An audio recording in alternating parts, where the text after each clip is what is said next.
Welcome, students, to an overview of the new structure for ASA and our upcoming April Student Congress. I'm Adam Monroe, the chair of the Board of Directors this year.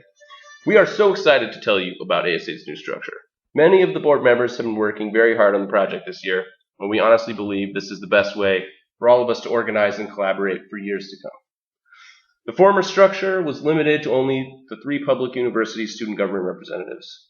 ASA's new structure will allow all public higher education students in the state to have a voice in choosing the issues the association works on.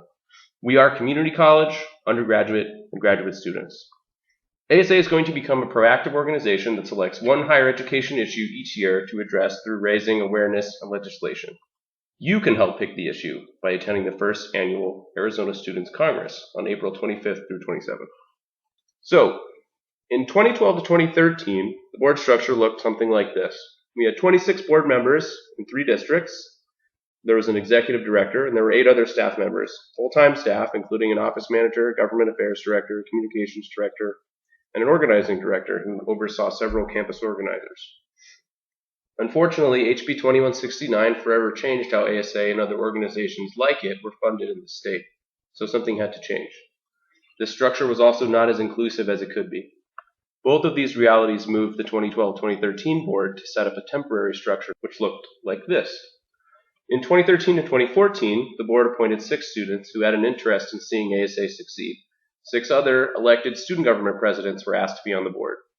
UA had both undergraduate and graduate representation of this kind, while ASU and NAU had only graduate representation. One of the major projects this board was tasked with was coming up with a new structure. In the new structure, there is still a board of directors, and I'll describe the 2 bodies which make up the Congress next, but in short, the House creates legislation to direct the association with a majority vote, and the Senate approves with a majority vote.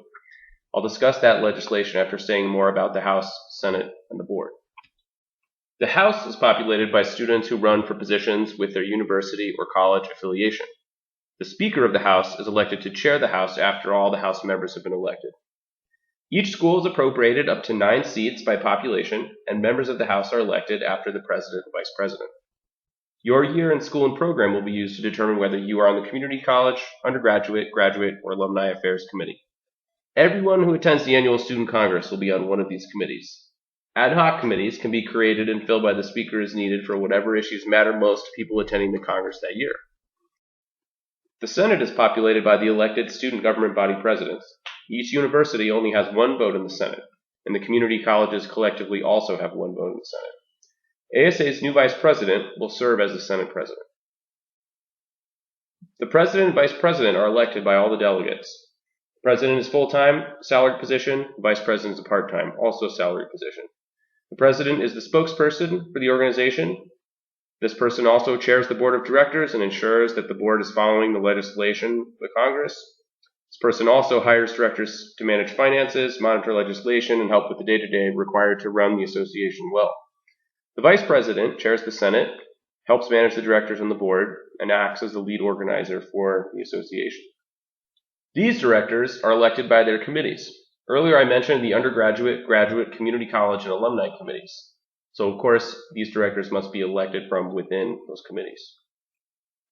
These directors are chosen by the president and manage the essential tasks of running the organization. Much of this was previously done by ASA staff. So, all of these directors together make up the board. Next, I'm going to talk about something that you don't have to worry about until the next meeting in the fall, but it's important because it's actually how the association decides on its direction and projects for the year. These are the different types of legislation that the House and Senate use to direct the association. The first is an action agenda. This is ASA's core statement of the issues the association will work on in the following year. It should be campaign-oriented and allow for engagement of all higher education students. Think about major campaigns like voter registration, increasing state-based financial aid, or sexual assault laws. A policy platform outlines support or opposition to something. Think of issues like access to or affordability of higher education, gun control, student loan rates, or discriminatory legislation like this year's infamous SB 1062.